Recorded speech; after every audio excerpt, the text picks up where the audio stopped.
Olha só, hoje a gente vai mergulhar fundo numa das análises mais afiadas, eu diria, de um desastre político. Estamos falando de O 18 de Brumário, de Luiz Bonaparte, do Karl Marx. É basicamente a história de como uma revolução que começou cheia de esperança pode dar, assim, espetacularmente errado. Essa frase aqui, nossa, é talvez a mais famosa do livro todo. E ela já entrega a ideia central, sabe? O que o Marx está fazendo aqui é colocar dois momentos da história lado a lado. De um lado, a ascensão do Napoleão Bonaparte original, que ele chama de a tragédia, e do outro, bem, a do sobrinho dele, Luiz Bonaparte, que para Marx não passa de uma farsa. Então, vamos encarar essa análise como se fosse um mistério político mesmo. Pensa bem, a França faz uma revolução em 1848 para se livrar de um rei. E aí, o que acontece?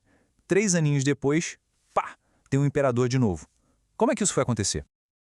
Essa é a pergunta que não quer calar, né? E o mais bizarro é que não foi nenhum gênio militar, nenhuma figura imponente que tomou o poder. Foi algo bem mais estranho. E é aí que o Marx entra. Ele oferece as pistas para a gente desvendar esse enigma. E é exatamente o que vamos fazer agora. Ok, primeira grande pista que o Marx nos dá. E ela é fundamental. A influência gigantesca que o passado tem sobre o presente. Ninguém, mas ninguém mesmo, age num vácuo, sabe? Especialmente quando o caos está instalado.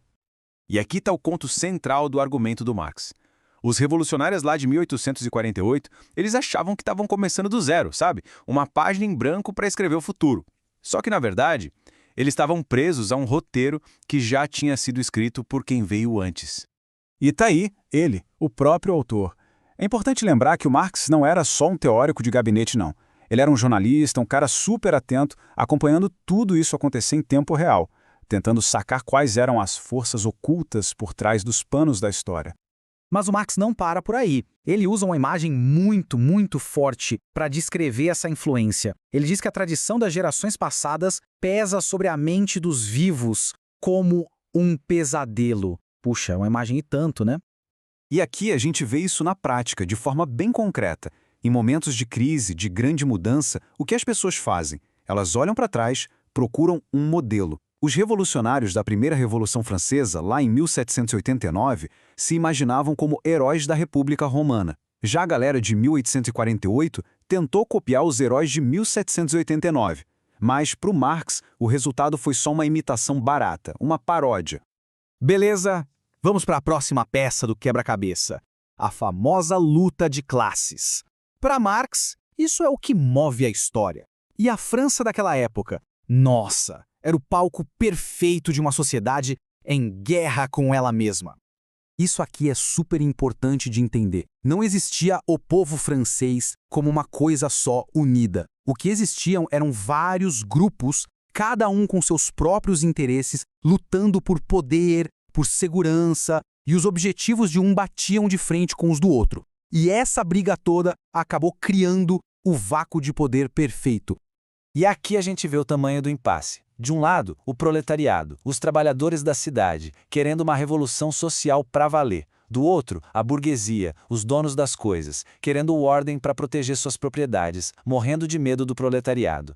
E no meio disso tudo, o campesinato, que era a maior parte da população, só queria estabilidade, viver em paz. Com cada um puxando para um lado, o resultado foi um beco sem saída. Então, quando finalmente o proclamaram a República, não foi uma festa para todo mundo, não. Na prática, foi uma vitória da burguesia.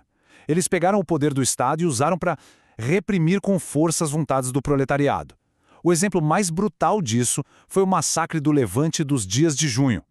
E é exatamente no meio desse caos todo, desse cabo de guerra entre as classes, que o nosso personagem principal entra em cena. E ele é totalmente improvável, Luiz Bonaparte, o sobrinho do Napoleão original. O cara que, contra todas as expectativas, viraria o Imperador Napoleão III. A comparação que o Marx faz aqui é cortante. De um lado, Napoleão I, goste-se dele ou não, era uma figura histórica gigantesca. Do outro lado, o sobrinho, que na análise de Marx não passava de um aventureiro, um oportunista que surfou na onda de um nome famoso. É a tragédia e a farsa, ali, lado a lado, para todo mundo ver.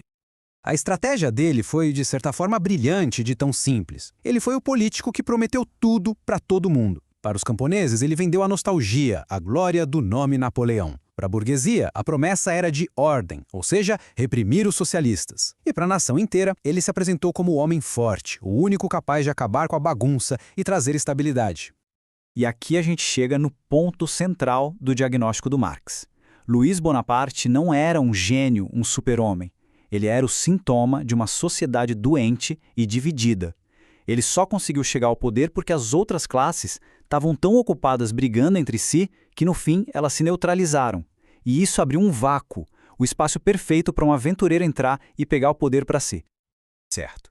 Mas e aí? O que a gente tira de lição dessa história toda? Porque as conclusões do Marx, elas ecoam muito além daquela França do século XIX. Olha essa linha do tempo. É impressionante e até meio assustador a velocidade com que tudo desmoronou.